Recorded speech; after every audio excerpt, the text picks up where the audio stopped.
Ce cercle, bon, c'est presque un best-seller à force, je le fais un peu partout, et donc j'espère qu'il vous plaira quand même, y compris pour ceux qui l'ont déjà eu, parce que c'est une version réactualisée. Je crois qu'il n'y a que les cognacés qui l'ont eu, cette version-là, maintenant. Bon, il y a des ressemblances avec l'ancienne, mais c'est un tout nouveau cercle. Je vais commencer par un peu de politique fiction. On va se projeter. Imaginons qu'on a le pouvoir, on a réussi, le pays est entre nos mains, il reste quelques groupes d'opposants qui tentent une manœuvre désespérée. Maintenant, on a les rênes du pouvoir, donc il suffit d'envoyer les CRS, rebaptisés Compagnie Royale de Sécurité depuis peu. Les moins virulents, on peut les amnistier au nom de la concorde nationale, parce que notre but n'est pas de mettre des flaques de sang partout. Les plus virulents, on peut s'en débrouiller, mais j'imagine qu'ils feront comme pendant la guerre d'Espagne, qui partiront courageusement. Le prince se prépare à assumer son rôle historique, peut-être un peu le pousser, mais en tout cas, il en est prêt. Qu'on parle de gens, qu'on parle des enfants de gens, parce qu'on reverra que c'est important, pendant qu'on continue et qu'on termine de prendre le contrôle des dernières administrations qui sont récalcitrantes. De ce côté aussi, c'est un succès. Le pays ne s'est pas effondré économiquement. La transition s'est faite sans heurts et aucune puissance étrangère n'a tenté un coup de Valmy. Nos militants et des partisans qui ont été levés à la dernière heure, parce que plus proche de nous que du régime en place, ont réussi une transition en douceur vers la monarchie, en évitant les bains de sang, les scissions et beaucoup d'autres dangers inhérents à la prise de pouvoir. Il va être temps de se dire au revoir, parce que le mouvement a été conçu pour exploser en vol une fois le pouvoir acquis, afin d'éviter un coup de Staline. Donc voilà, on se dit au revoir, peut-être un dernier banquet, bien sûr qu'on reste en contact ensuite, mais l'idée c'est qu'on n'appartient plus à une organisation structurée. Éventuellement l'État fait appel aux forces vives et aux compétences qu'il trouve dans le mouvement, mais tout en équilibrant ses alliances lui aussi pour pas être sous notre coupe. Maintenant, ce tableau il est joli, c'est ce qu'on cherche, on adorerait arriver là, mais on est loin de ce tableau idyllique. Entre cet idéal qu'on cherche et la réalité, il y a beaucoup d'années de travail. Maintenant, la bonne nouvelle que j'annonce avec ce cercle, c'est on sait comment parvenir de notre situation actuelle à cette situation-là. On sait faire. Comme je dis souvent à mes étudiants, toute chose qu'on espère sans avoir une idée d'une stratégie pour parvenir progressivement par petits pas, donc de partir du réel et par petites touches d'arriver à notre but, ça s'appelle une utopie et ça marche jamais. Ça tombe bien, nous, on sait à peu près quelles sont les étapes à traverser pour arriver du réel à ce qu'on cherche, ce qui est une grande force, qui ne vient pas de nulle part, parce que vous allez le voir lorsque je parlerai un peu des auteurs cités. Celui qui a fait le plus gros du travail sur la théorie du coup d'État à la F, Michel Michel, a simplement appliqué l'empirisme organisateur que vous connaissez à la théorie du coup d'État. Il allait chercher les coups d'État réussis, les coups d'État échoués, et il a analysé un peu comment ça a marché, quels ont été les ressorts de la réussite, quels ont été les facteurs d'échec. Travail qui est encore à faire, d'ailleurs Michel Michel est toujours vivant et le continue, mais travail surtout qui doit revenir aux nouvelles générations. Michel Michel est plus tout jeune, hein, aujourd'hui c'est un vieil homme, et donc ça va être à nous, à vous, de continuer ce travail-là si on veut que cette théorie reste affûtée et ne soit pas qu'une théorie. Je vais disséquer l'idée de coup d'État en deux parties. Première partie, je vais définir ce que c'est un coup d'État en général pour bien qu'on s'accorde sur ce qu'on veut. Deuxième partie, on va voir un peu la manière dont l'AF veut y parvenir, la stratégie propre du mouvement. D'abord, qu'est-ce qu'on sait pour cette première partie?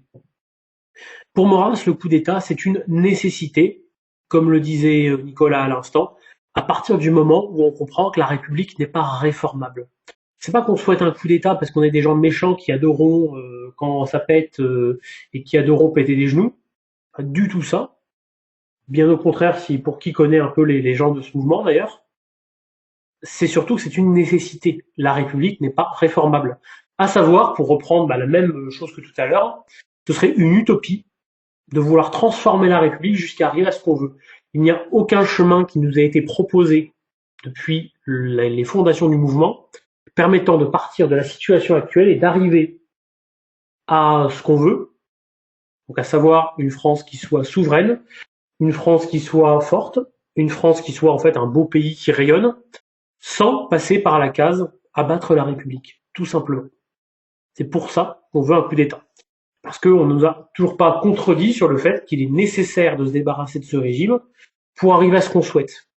Notre but, c'est pas la monarchie, notre but, c'est que le pays aille bien. Mais que le pays aille bien, ça passe par la monarchie, comme l'a montré Maurras au tout début de sa carrière politique. Pour Maurras, si le coup d'État est une nécessité et qu'on sait comment le faire, il serait immoral de ne pas s'organiser et de ne pas planifier son action en conséquence.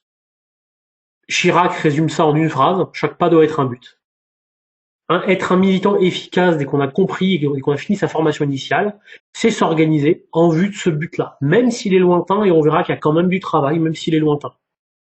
Et ce cercle a pour but de démystifier et de démythifier le coup d'État. Bon, c'est de moins en moins vrai dans le mouvement, mais quand j'avais écrit ce cercle-là, on était en 2016, et il y avait encore des gens qui pensaient il suffit de prendre l'Élysée avec un fusil d'assaut à la main à l'issue d'une guerre civile pour prendre le pouvoir. Aujourd'hui, cette vision-là, je pense que plus personne ne l'a dans le mouvement, même chez les jeunes recrues. Mais bon, c'est toujours bon de faire des rappels. D'autant que, des fois que ça tente quelqu'un, l'autre extrême politique qui serait de se dire qu'en s'asseyant dans sa chaise de bureau et en étant un cyber-militant et en faisant de la métapolitique, on arrivera à prendre le pouvoir, bah là, cette vision-là est tout aussi fausse. Avant de parler de coup d'État, il faut que je parle de coup de force. Qu'est-ce que c'est qu'un coup de force? Déjà, un coup d'État, c'est un type spécifique de coup de force. Coup de force qui lui-même est une rupture de l'égalité. Pas l'égalité au sens de Philippe égalité, hein. L'égalité, la légalité, ce qui est légal. Dans un coup de force, ce qui était illégal le devient par l'exercice d'un rapport de force. On avait quelque chose qui était pas forcément le truc le plus légal du monde. Avec une petite pichenette, ça finit par arriver. On rejoint un peu ce que disait Mao, hein, le pouvoir se trouve au bout du fusil, ou ce que disait Al Capone, hein, qu'on obtient beaucoup plus en demandant poliment une arme à la main qu'en demandant juste poliment. L'objet de ce coup de force, lui, quant à lui, peut être légal a priori ou a posteriori. C'est ce qu'on dit quand on dit par tous les moyens, même légaux. Dès qu'on fait voter une loi, c'est un coup de force. Avant, c'était illégal, on a fait voter la loi, c'est légal. Bourrer les urnes, c'est un coup de force. Voilà, on a fait voter, on a fait élire quelqu'un, alors que bon bah c'est pas parti pour, mais bon, finalement il est élu. Décapiter un roi est un coup de force. Tout ce qu'il faut, c'est que ce soit justifié par le nouveau pouvoir. Et dans tous ces cas-là, la force s'impose par la loi. Et donc tout coup de force, c'est l'aboutissement d'une stratégie consciente de rapport de force. Pour faire un coup de force, ça se fait pas comme ça. Je veux dire, on fait pas un coup de force par magie. Il faut le vouloir d'abord. Il faut être conscient de l'existence d'un rapport de force. Sinon, on reste dans l'agitation parce qu'on ne sait pas où appuyer pour faire mal. Il faut que ce rapport de force soit favorable. Le panache, c'est très beau, mais ça n'a jamais amené la victoire à personne. C'est encore mieux si on peut gagner avec panache, à choisir. Mais entre perdre avec panache ou gagner petitement, autant gagner petitement. Parce que c'est pas notre panache qui est en jeu. C'est l'avenir de la France. Et de trois, il faut que cette stratégie soit guidée par un plan, un but visant à exploiter. Il faut qu'on ait une stratégie qui vise à exploiter la percée. Parce que si on fait un coup de force, comme l'a fait la Manif pour tous, où l'on fait les gilets jaunes et qu'on n'en fait rien, bah les résultats, vous les connaissez. Ça vaut sur tout le spectre des coups de force. Qu'on organise une manif, qu'on organise l'occupation d'un lieu, qu'on fasse un bras de fer autour d'une industrie en phase de rachat, qu'on souhaite inscrire la Constitution dans l'IVG dans la Constitution, tout ça, tout ce qui se passe en politique est très souvent issu d'un coup de force. Parce que l'art de la politique, rappelez-vous, c'est de rendre possible ce qu'on pense souhaitable. Le coup d'État, c'est un type particulier de coup de force, on l'a vu.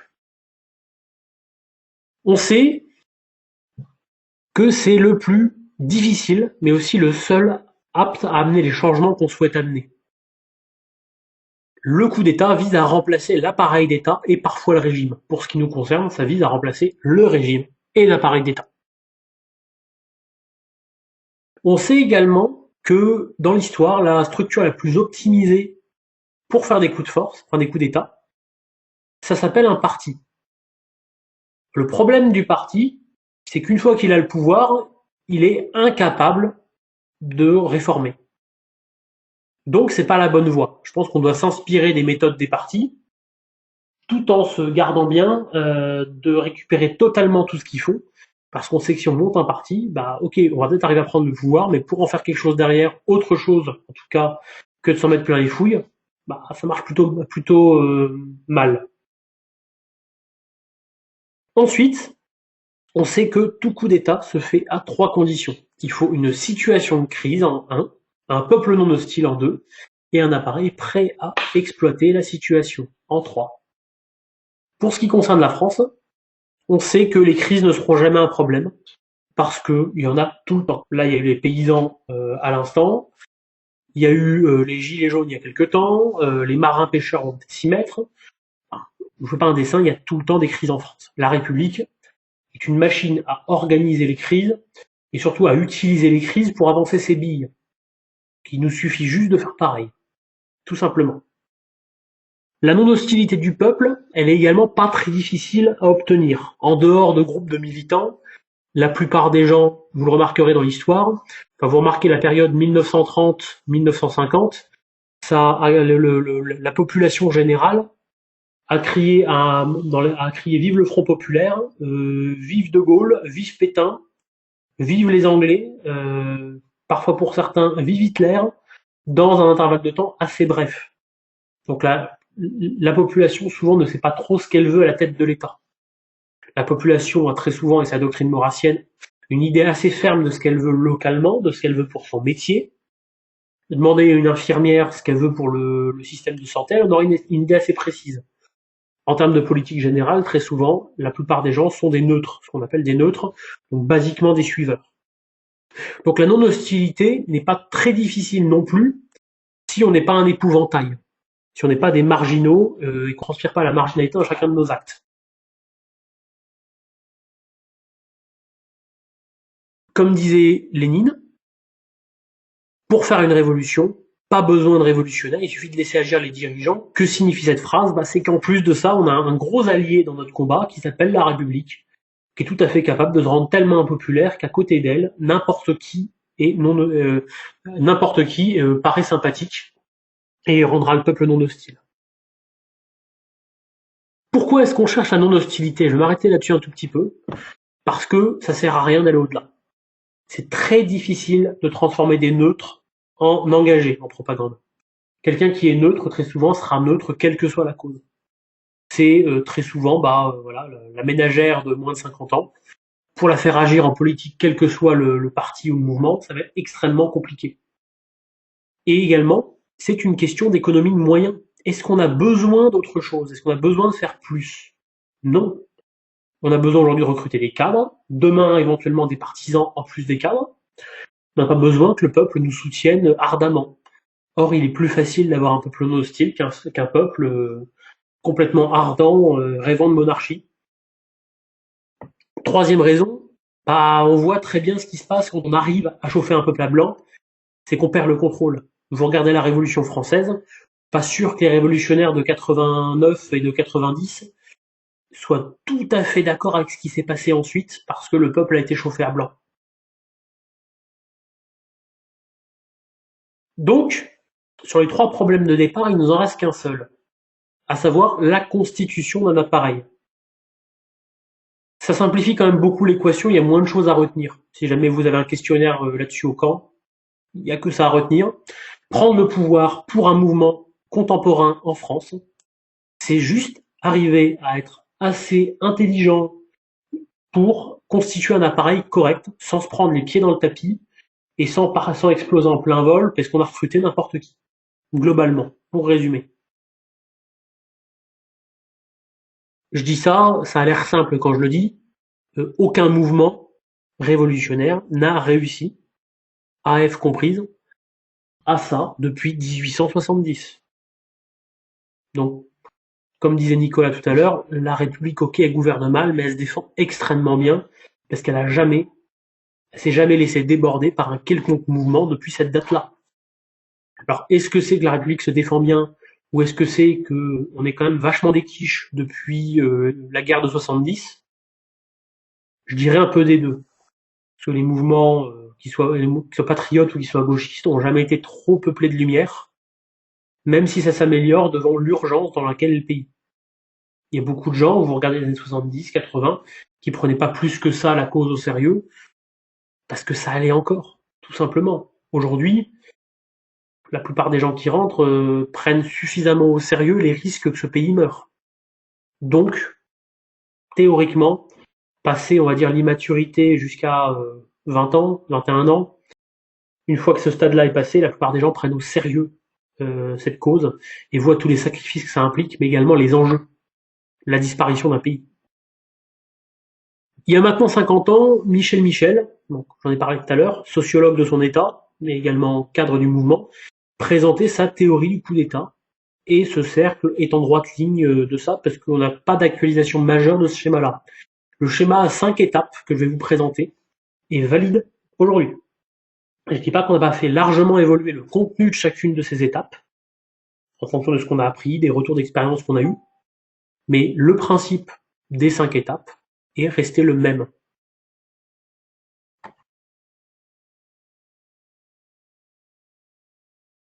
D'abord, petit avertissement, pourquoi je parle de ça sur un canal où probablement on va avoir, alors ici peut-être pas, mais sur l'IAF c'est le cas, des taupes, on va avoir des indices, on va avoir des gens pas fiables, on va avoir des adversaires qui vont venir écouter. Cette conférence-là, dans d'autres versions, est totalement disponible sur YouTube. Pourquoi est-ce que je parle de ça? Bon, déjà parce que je fais partie de ces gens qui professionnellement peuvent assumer, et j'encourage tous les gens qui le peuvent à totalement assumer leur engagement, y compris avec leur nom, parce qu'il y a assez peu de gens, et donc ils assument pour les autres quelque part. C'est important qu'on ait des visages à ce mouvement-là. Mais aussi parce que c'est doctrinal. Dans notre doctrine, on a quelque chose qui s'appelle le complot à ciel ouvert. C'est-à-dire que l'AF ne s'est jamais caché de vouloir prendre le pouvoir. D'ailleurs, comme le disait Gérald Darmanin il y a quelques années, la République tolère des gens qui veulent la renverser, et c'est ça sa grandeur. Grandeur, je ne sais pas, mais en tout cas, effectivement, on ne s'en est jamais caché, et la République a toujours vécu avec notre existence, même si elle a régulièrement cherché à nous interdire dès que ça l'arrangeait un peu. Pourquoi? Pas seulement parce que c'est notre ADN, c'est aussi parce que c'est une stratégie de recrutement. C'est une stratégie de com de dire on veut prendre le pouvoir. On n'est pas le random mouvement réformateur de des conservateurs. On n'est pas des conservateurs. Philosophiquement, peut-être qu'on a des traits conservateurs, c'est un autre sujet. Mais politiquement, nous n'en sommes pas. Nous sommes des contre-révolutionnaires, comme disait Nicolas. Donc c'est une stratégie de com. Ça veut dire, vous n'êtes pas prêts à ça, rentrez pas chez nous. On cherche pas juste des gens qui viennent bâtir leur carrière à nos côtés et profiter du réseau Colbert. On vient pour mettre notre peau au bout de nos idées. Maintenant, il serait stupide de trop dévoiler. Si on dévoilait les moindres détails de la moindre action, voilà, on appelle le préfet tous les 2 jours pour lui dire ce qu'on a fait et on lui envoie nos rapports mensuels à la fin du mois. Ah, bien sûr que c'est trop dévoilé. Si on dévoile trop peu, à l'inverse, on va attirer des gens trop peu sérieux, qui sont là pour la mythologie, pour l'esthétique du coup d'État, mais clairement pas par son accomplissement patient et laborieux. Il faut le dire, ce qui se passe dans les étapes de préparation d'un coup d'État, c'est chiant. C'est beaucoup de boulot administratif, patient, c'est du sacrifice, c'est pas sexy du tout. Il faut le dire, pour pas donner l'impression à des gens qui cherchent le frisson que ça va être fun. Il y aura des moments fun, il y en a. Je pense que tous ceux qui ont passé un petit peu de temps à l'EF savent très bien que les soirées où on sait être fun, ça existe. Mais le processus en lui-même, c'est surtout de la patience, de l'abnégation et beaucoup de sacrifices. Donc le complot à ciel ouvert, c'est l'art de placer le curseur entre ces deux extrêmes. C'est un striptease politique. On en dévoile assez pour attirer le chaland, pour vaincre les hésitations de patriotes désespérés qui sont prêts à s'engager, mais pas trop, sinon on est dans l'illégalité. Et en plus, on dévoile nos plans. On fait ce cercle-là. Bon, Nicolas me l'avait commandé le 6 février. On est le 7, désolé. Hier, j'étais parti visiter une de mes sections, donc je pouvais pas du tout. En plus, j'étais sur la route. Mais si vous pensez que la prise de la Chambre le 6 février 34 aurait changé quelque chose, alors ce cercle est pour vous, parce que je pense qu'il va lever beaucoup de reproches. Et en tout cas, si vous voulez voir absolument un concentré de toutes les erreurs de ce qu'on pourrait penser sur le 6 février 34, allez lire l'article qu'ont pondu les légitimistes aujourd'hui sur le 6 février. Tout ce qu'il ne faut pas penser dessus y est. Bon, ce tacle envoyé, je passe à la partie 2.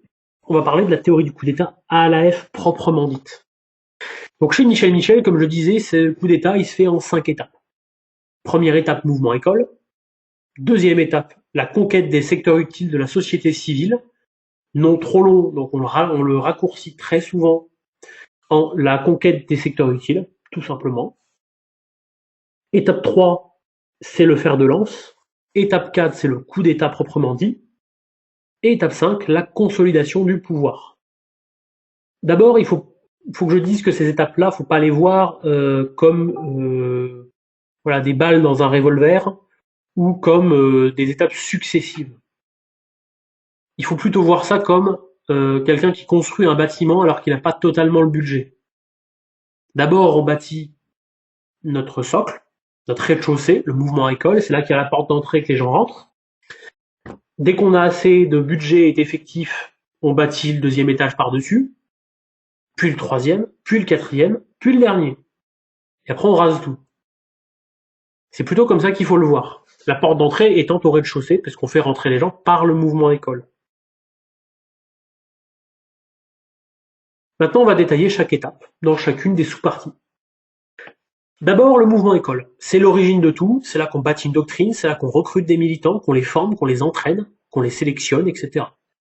Un mouvement école, il a deux rôles dans une stratégie comme ça. Il est un institut doctrinal et une école des cadres. L'institut doctrinal, c'est cette partie du mouvement qui a pour rôle d'enseigner et de contrôler l'édification et la transmission d'un corpus de doctrine. Un mouvement a naturellement besoin d'encadrer le débat autour de sa doctrine. Trop de débats, on devient un club de vieux qui font du débat. Trop peu de débats, la doctrine devient totalement inopérante parce que complètement obsolète. Je vais citer quelqu'un qui m'a précédé à un autre poste que j'ai eu avant d'être responsable du BNJ. Benoît Dorvaux, responsable de la section de Toulouse en 93, a sorti à la GDAF, quand même fort, à l'Assemblée Générale, la négligence doctrinale amène les jeunes à l'anarchie et les anciens au pharisianisme. Et toute personne qui a vu une section dysfonctionnelle une fois dans sa vie sait à quel point c'est vrai. Deuxième rôle de cette première étape, école de cadre. Le mouvement école, son but, c'est de former des cadres politiques complets pour les dispatcher dans les étapes supérieures. C'est vraiment la porte d'entrée. On rentre, il y a un guichet. Bonjour, vous êtes qui? Ah d'accord. Bon, allez régler les problèmes de votre vie, vous repasserez plus tard. Ou alors, bienvenue, vous avez une situation stable. Bon, bienvenue. Bienvenue pour essayer de sauver la France avec nos maigres moyens. Voilà. C'est là qu'on va recruter, qu'on va trier, qu'on va former ceux qui sont aptes. Le but du mouvement, c'est de former des cadres politiques. Et uniquement des cadres. Je vais vous surprendre, on ne forme pas de militants à l'AF. Les militants qu'on forme sont destinés à être des cadres. C'est comme dans l'église. L'église, normalement, ne forme pas de diacres. Aujourd'hui, de plus en plus, pour plein de raisons, mais historiquement, l'église ne formait pas de diacres. On était ordonné diacre en vue du sacerdoce. Là, c'est un peu pareil. On ne forme pas de militants. On forme des militants en vue de devenir des cadres. Alors bien sûr, il y en a qui se perdent en chemin et qui resteront à jamais des militants, des anciens militants de l'AF, qui sont jamais parvenus à ce stade de cadre, mais c'est plus un accident que l'essence même du mouvement. Je vous rassure, c'est normal d'être un faible nombre avec une stratégie pareille. Les nombres forts, on n'en a pas besoin avant plusieurs étapes. On en reparlera. Il ne faut pas du tout avoir le complexe du nombre. il vaut mieux la quantité que la qualité. Et là aussi, croyez-moi, de mon expérience d'avoir géré des sections, il vaut mieux la quantité que la qualité que la quantité.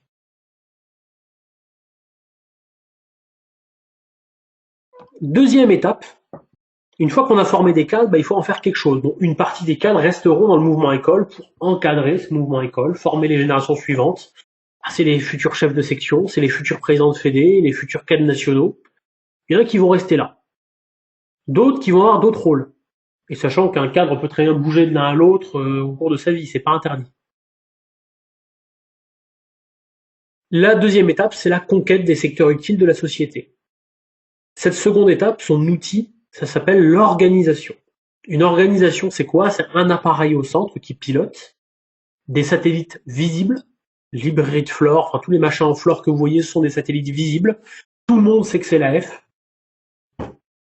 Des courroies de transmission discrètes qui servent à atteindre une nébuleuse qui, elle, doit rester cachée. C'est toute une organisation. L'organisation, il y a des bras qui sont totalement visibles, et d'autres bras, c'est des gens qui doivent rester très très discrets, ou des organisations qui sont très peu liées à nous, auxquelles on accède par des gens discrets qui servent de courroie de transmission. C'est tout ça une organisation. Ça peut être très petit comme très gros. Il faut voir ça un peu comme les racines d'un gros arbre. Vous remarquerez que lorsque le gouvernement fait une mesure qui déplaît à la gauche, on a rapidement l'impression que tout le pays se soulève. Ce qui fait cet effet-là, c'est l'envergure de leur nébuleuse. Quand on y regarde de très près, on se rend compte que c'est très vite les mêmes groupes, les mêmes personnes, qui sont à la tête de plusieurs groupes très souvent. Bref, dès qu'on commence à fouiller un peu les nébuleuses de gauche ou d'extrême gauche, on se rend compte qu'ils sont excellents dans cette mobilisation de leur nébuleuse. Est-ce qu'ils sont réellement puissants? Bonne question. En tout cas, ils sont tout à fait capables de donner une impression de force. Exactement comme un animal qui gonflerait ses poils quand il a besoin de paraître agressif. Le but de cette étape, c'est de donner cette puissance souterraine au mouvement, discrètement, tranquillement, on a le temps. On consolide des positions, et l'idée de ça, c'est de stabiliser le pays.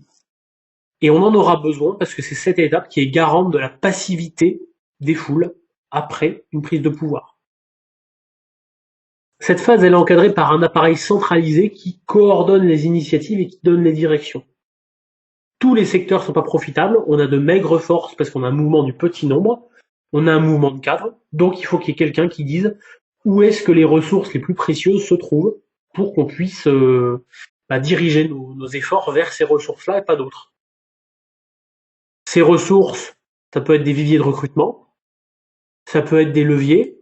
Donc un levier, c'est un milieu où, même s'il est hostile, il faut le contrôler ou au moins le museler pour pouvoir avoir une chance de prendre le pouvoir. Des obstacles, donc c'est des milieux qui sont gênants si on doit prendre le pouvoir et qu'il faut neutraliser en le contrôlant. Et surtout, la technostructure. C'est ce que dit Curzio Malaparte dans Technique du coup d'État. Faire un coup d'État dans les sociétés modernes, c'est tenir la technostructure. Technostructure, ça peut être tout ce qui va être production d'énergie, tout ce qui va être infrastructure de transport, tout ce qui va être tout ce qui sert d'ossature à nos sociétés modernes finalement. Je vous laisse être créatif sur cette question-là. Cette phase, c'est un tournant crucial parce que c'est une des rares phases dans ce schéma-là qu'on déclenche non pas quand on veut, mais quand on doit. Si on laisse un mouvement école tourner très longtemps, les cadres vont s'accumuler, ils trouveront rien à faire, ils vont partir. C'est ce qui arrive à pas mal de générations avant la mienne. Aujourd'hui, pourquoi est-ce qu'on retient la plupart de nos cadres? Parce qu'on leur donne des tâches à faire dans ce réseau-là. Donc l'étape 2, on est rapidement obligé de la déclencher quand le mouvement grossit, parce que sinon les cadres s'éparpillent dans la nature. Il faut leur donner des choses à faire, il faut les occuper. Et tous n'ont pas la vocation d'aller gérer le mouvement. Certains veulent des missions plus précises. On a un des plus gros lobbyistes du chanvre dans la fédération Poitou-Charentes. Vous le verrez rarement diriger des militants, il n'a pas la fibre. Pourtant, il fait un travail exceptionnel. Donc, il ne faut pas non plus cracher sur ces gens-là. Et il ne faut pas non plus cracher sur les anciens qui donnent l'impression d'avoir disparu. mais qui en fait pour certains bossent toujours pour nous, c'est juste qu'ils doivent rester discrets. On a vraiment des gens qui sont dans certaines institutions assez haut placés, dans la justice, dans l'armée, dans la police, et donc ceux-là, il est bien évident que vous les verrez pas au banquet. C'est pas pour autant que c'est lâcheurs. Et je pense qu'ils adoreraient être au banquet s'ils pouvaient. Troisième étape, le fer de lance. Le fer de lance, ça débute en fait quand le régime actuel est discrédité, donc autant dire assez souvent en République, et que une de ces deux conditions est atteinte. Soit parce que la conquête de la société civile, donc l'étape d'avant, donne un enracinement suffisant au mouvement pour qu'on puisse pas être dissous sans que ça provoque de très graves troubles dans le pays. Donc en fait, on a les moyens de ne pas être cible d'une dissolution. Voilà, vous regardez, si on dit si le gouvernement voulait dissoudre LFI ou le RN demain, ouais, ça indique bien qu'ils sont à la troisième étape. On peut pas les dissoudre comme ça. L'AfD en Allemagne, par exemple, on verra bien ce que ça donne, mais c'est pas impossible qu'ils soient partis un peu trop tôt dans cette étape-là, s'ils arrivent à les dissoudre sans trouble. Ou alors, deuxième condition, qu'on a un mouvement qui est suffisamment riche et puissant pour intéresser les opportunistes et corrompre certains cadres. C'est important. Parfois, on peut être contraint de passer à cette étape-là parce que le temps presse. Le mouvement est devenu trop gros, trop gras, trop riche. Et ça provoque un effet pervers. C'est qu'on va commencer à intéresser les opportunistes du pays illégal et on va commencer, les cadres vont commencer à prendre goût à l'argent. Il faut rapidement déclencher notre opération, notre coup d'État, avant que nos cadres soient corrompus et avant qu'on soit trop peuplé de parasites. Ça, c'est quelque chose que j'ai tiré d'un excellent livre qui a fait ce travail d'empirisme organisateur sur les différentes révolutions à travers le monde. C'est étonnant, c'est un bouquin de Kaczynski, pour ceux qui me connaissent. C'est son dernier bouquin avant de mourir. Et dans ce livre-là, qui s'appelle Anti-Tech Revolution, il fait en fait toute une partie du travail d'empirisme organisateur autour de révolution, et il donne cette règle-là. Il dit que quand un mouvement commence à être trop riche, trop puissant, il faut se manier, parce que ça pue. Dans ces deux cas, il est urgent d'agir, et il faut faire une troisième étape, donc un fer de lance qui ne dure pas plus que nécessaire, parce que le risque de corruption des cadres est énorme, tant par l'extérieur, par la subversion, ou par la corruption, parce que l'État veut nous détruire et sera prêt à acheter certains de nos cadres, que par l'intérieur, parce que ça va devenir intéressant pour les parasites internes de se mettre dans une situation de rente d'opposition ou de détourner le mouvement pour leurs objectifs personnels. C'est fini la naïveté. Aujourd'hui, on est une bande de camarades, on s'entend plutôt bien. Dès qu'on rentre dans le fer de lance, on rentre, hélas, 3 fois hélas, dans une politique qui commence à être assez malsaine si ça commence à pourrir. Donc il faut que cette étape-là dure le moins longtemps possible. C'est à cette étape en fait qu'on fourbit nos armes et qu'on prépare le coup d'État proprement dit. À la fin, ça ne doit plus être une question de circonstance. Et donc, c'est pendant cette étape-là qu'on va s'imposer comme une alternative crédible. À la fin de cette étape, tout le monde doit se dire pourquoi pas, pour ce qui est des neutres ou de nos alliés, ou alors au secours, s'ils y arrivent, ils vont réussir, pour nos adversaires. C'est ça être une alternative crédible. C'est quand les gens pensent que vous pouvez prendre le pouvoir. Et ça, il faut être une alternative crédible auprès de plusieurs publics. Le premier public, c'est le pays illégal.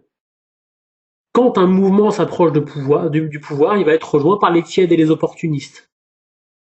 Il y a un double effet. Ça nous renforce, parce qu'on peut récupérer des compétences qu'on n'avait pas avant, et ça sape le pays illégal, parce qu'il y a des gens qui appartiennent au pays illégal et qui sont prêts à le trahir. Ces gens-là ne faut pas faire de romantisme mal placé, ils sont nécessaires pour assumer le pouvoir après sa prise. C'est les Talleyrand. On a besoin de Talleyrand. Alors, je dis pas qu'il faut les mettre à des postes clés, parce qu'il y a toujours un risque que ces gens-là, qui n'étaient pas fiables envers la République, soient pas fiables envers nous, toujours. Il faut penser que la main tendue, c'est une question de force du poignet, et accepter ces gens-là à des postes non clés ou alors à des postes où on n'a pas d'autre solution, mais en les surveillant. Deuxièmement, être une alternative crédible, c'est aussi l'être par rapport à l'étranger. Il y a des puissances, faut pas être naïf, qui ont intérêt à nous voir au pouvoir pour plein de raisons pas forcément toutes avouables. On est nationaliste français, donc on ne souhaite pas le règne de l'étranger. En revanche, c'est une réalité que ça peut nous aider d'avoir l'aide de l'étranger. Comment est-ce qu'on fait pour avoir le beurre et l'argent du beurre? En équilibrant ses alliances. Et pour ça, il faut une finesse géopolitique, il faut une connaissance de ces différentes puissances, dans le but de pouvoir jouer sur plusieurs tableaux, équilibrer les alliances et s'assurer de pas juste devenir le vassal d'une grande puissance. Ça serait quand même dommage de quitter le giron d'Oncle Sam pour passer dans le giron de Poutine. Pas forcément mieux. Troisième public auprès duquel on doit être une alternative crédible, l'opinion.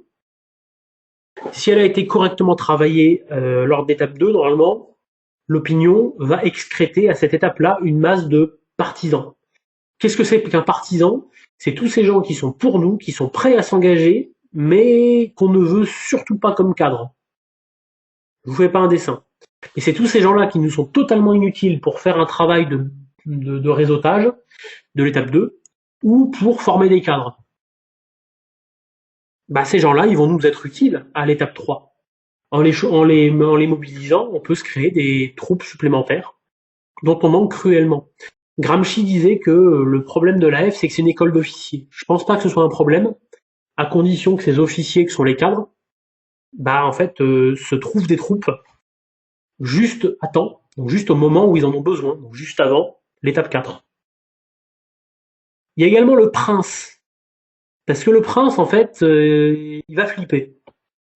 Mettez-vous à sa place, vous serrez des pinces depuis une vingtaine d'années, voire plus, votre père serrait des pinces avant vous, vous jouiez un peu la comédie monarchique, vous jouiez au prince depuis beaucoup de temps, et là d'un coup on vous dit en fait monseigneur c'est réel, vous allez monter sur le trône, vous aurez comme disait Louis XVI le malheur d'être roi. Vous comprenez qu'en fait il est très possible qu'il essaie de se barrer en passant par Varennes, mais pour les mauvaises raisons. Donc il faut aussi entourer le prince, le rassurer, le former peut-être au rôle qui arrive, mais si on le laisse tout seul, c'est quasiment sûr qu'il va défaillir.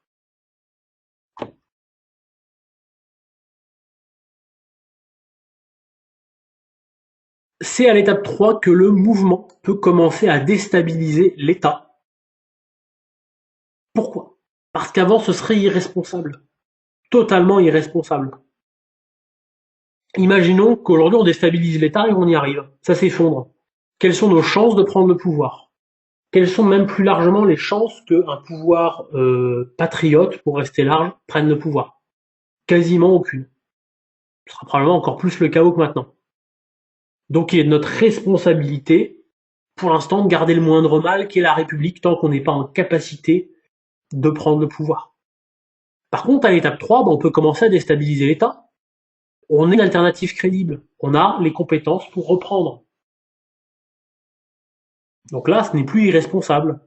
On peut commencer à jouer un peu. Cette étape-là, comme je vous disais, doit durer le moins longtemps possible, et ça ne veut pas dire non plus qu'il faut l'écourter. Il vaut mieux patienter dans l'ombre que que de griller ses cartouches pour rien. Les circonstances qui vont mener à déclencher l'étape 4, qui est le coup d'état proprement dit, ça va être très souvent l'opportunité. Faut pas pêcher par excès de prudence, mais par contre, faut pas non plus aller sur des crisounettes s'il n'y a aucune chance de gagner. Faut trouver un juste milieu, faut sentir les événements et il faut sauter sur l'occasion dès qu'elle se présente. Quatrième étape, du coup, je l'ai dit, le coup d'état proprement dit. Donc c'est la bascule, c'est la rupture de l'égalité. Ça se produit quand le mouvement monte à l'assaut, tout simplement.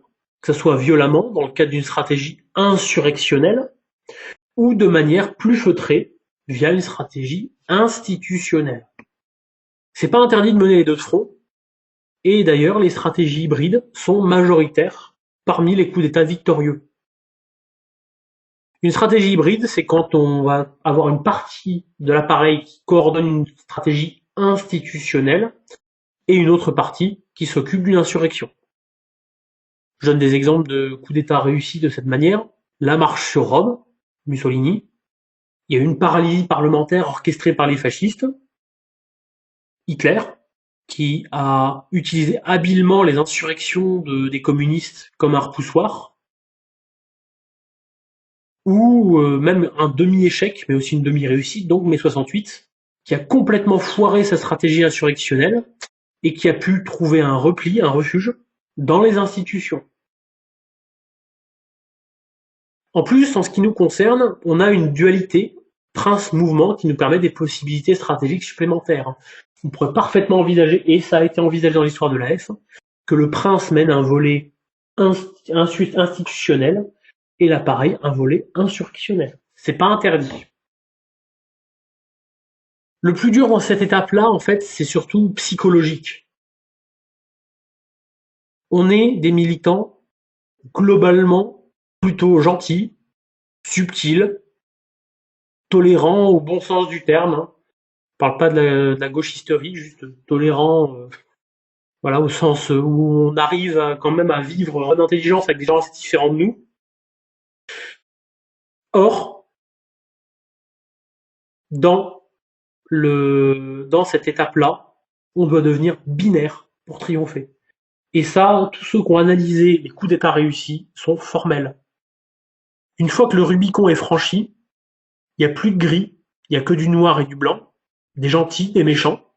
Soit on est avec nous, soit on est contre nous, parce que toute subtilité sera prise pour de l'hésitation par les foules qui acquièrent une psychologie grossière. Lisez Psychologie des foules de Gustave Le Bon, vous trouverez une très bonne description de comment les foules réfléchissent. L'autre risque, si on n'est pas assez radical à cette étape-là, c'est d'être doublé par autrui de plus radical qui récupérerait du coup ce qu'on fait. Pour ne pas être doublé, il faut renvoyer l'image que tout est sous contrôle, et donc que personne n'est plus radical que nous, au moins dans la communication. Et cette étape-là va nous faire beaucoup souffrir. Ça va être un deuil intellectuel. Faut regarder les discussions entre des gens d'AF, je suis toujours surpris du niveau de subtilité, d'intelligence et de nuance. Alors qu'à ce qui paraît, on est censé être les méchants et les fachos qui veulent faire tuer tout le monde. Je regarde des gens d'AF qui débattent, c'est toujours très intelligent, même dès qu'ils sont pas d'accord.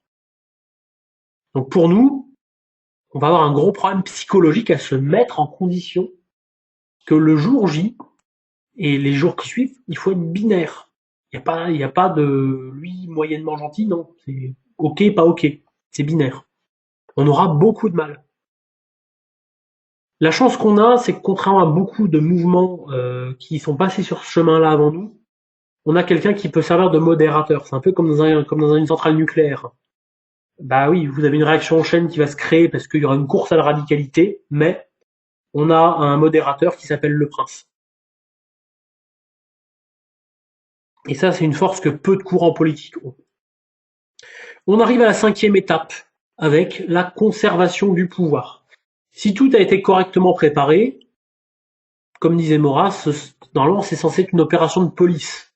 On est censé laisser la police gérer et s'asseoir dans des fauteuils en cuir à fumer des cigares. Ah non, c'est vrai, on n'est pas en Amérique du Sud. Bon, à boire du cognac. Achetez-en, c'est très bon. Vu qu'à l'AF, on suit la loi de Murphy, quelque chose ira mal. Et je vais reprendre chacune des étapes qu'on a vues précédemment et voir pour chacune qu'est-ce qui peut se passer si on défaille. Tout simplement. Si c'est le mouvement école qu'on a créé à la première étape qui n'a pas bien fait son travail de formation, de sélection, bah le risque c'est une scission au moment de prendre le pouvoir et une récupération du coup d'État par des ambitieux. C'est notamment le cas si on n'a pas assez diversifié notre recrutement.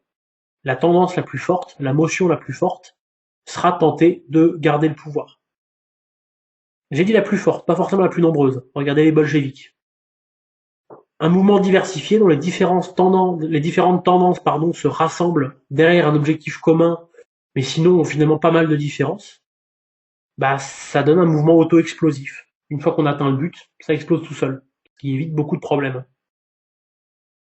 Si l'étape 2 n'a pas été correctement réalisée, il y a un risque de soulèvement contre le nouveau régime, et bah du coup on peut être balayé par un pays qui a été mal pacifié.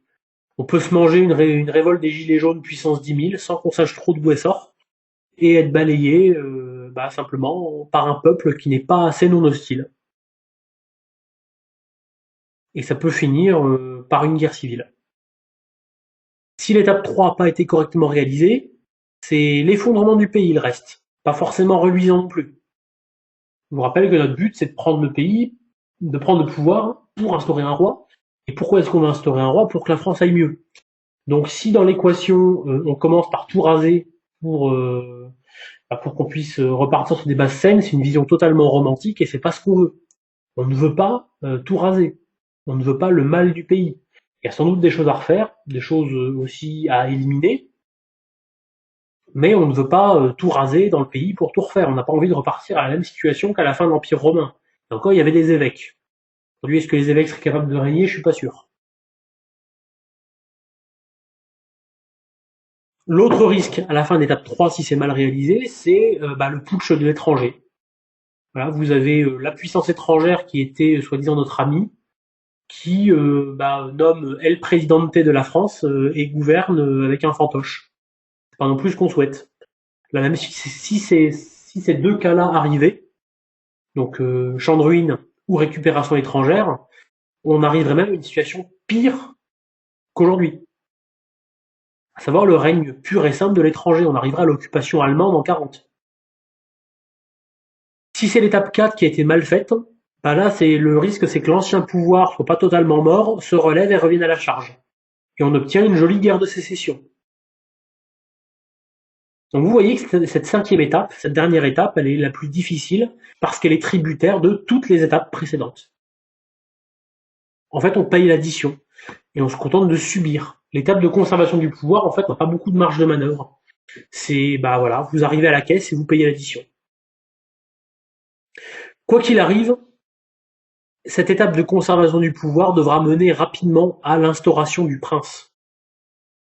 Parce que, là aussi, on est corruptible, et si on garde le levier du pouvoir trop longtemps dans nos mains, le risque c'est de la corruption, et qu'on garde le pouvoir pour nous, voire qu'on nomme un fantoche. Alors, il y a une deuxième option, c'est qu'on constitue un mouvement uniquement avec des saints. Je pense qu'on en est loin, je pense même que c'est pas forcément l'hypothèse la plus crédible. Il faut qu'on provoque des changements qui doivent être irréversibles si on veut qu'ils nous survivent. Et quoi de plus irréversible que d'instaurer une dynastie solide? En conclusion, on peut noter déjà que tous les gouvernements du monde sont faits par la force. C'est une constante historique universelle qu'avait déjà noté Maurras. On peut cacher la force derrière la loi, la loi, ça n'en reste pas moins de la force cristallisée. Une fois qu'on a posé la nécessité de la monarchie, un royaliste de raison qui a répondu à la question pourquoi devra se poser la question du comment. Si on a cette stratégie, ça n'est pas par romantisme politique, par pulsion violente, mais parce qu'il s'agit de la seule manière rationnelle de réformer l'irréformable et de substituer à la République un régime qui soit garant du bien commun, la monarchie. Si demain on nous prouvait que la République peut, à partir de son état actuel, évoluer en autre chose qu'une dictature ou une anarchie, très bien on prend. C'est d'ailleurs ce que pensait l'Action française à ses débuts, avant que Maurras n'arrive. À tous ceux qui croient ce que je viens de raconter impossible, j'ajouterai un élément plus personnel, c'est que vous regardez la société industrielle, c'est un monstre d'efficience, c'est extrêmement efficient, donc très vulnérable. C'est une des lois de la technologie. Vous regardez ce qui se passe avec 3 cm de neige dans les rues, vous avez compris. Lénine disait que la révolution, c'est un coup de poing porté aux paralytiques, et la suroptimisation technique est sans doute ce qui paralyse le plus nos sociétés. Le seul problème, je le répète et je le répéterai, je pense, encore pendant des années, c'est d'avoir un appareil capable d'assumer la réalité du pouvoir de manière professionnelle et compétente lorsque les circonstances se présenteront. Cet appareil, j'espère que ce sera vous, Et je m'adresse autant aux anciens, aux vieux cadres, que ceux qui sont tout juste arrivés et qui se contentent pour l'instant de coller des autocollants. Rappelez-vous que tout désespoir en politique est une sottise absolue et que la monarchie, elle n'arrivera pas non plus toute seule. Et ça, c'est une sainte qui nous le dit. Les hommes d'armes combattront et Dieu donnera la victoire. Donc ça implique bien que il faut que les hommes d'armes combattent parce que la victoire ne nous est pas acquise. Bref, comploter jusqu'au coup d'État et ensuite, si le prince est sage, il devra nous couper la tête, c'est ce que disait Cadoudal, pour qu'on arrête de comploter parce qu'on aurait été habitué au complot. Mais bon, si on en arrive là, on sera déjà très content. Et du coup, ce sera une autre histoire. Je vous remercie.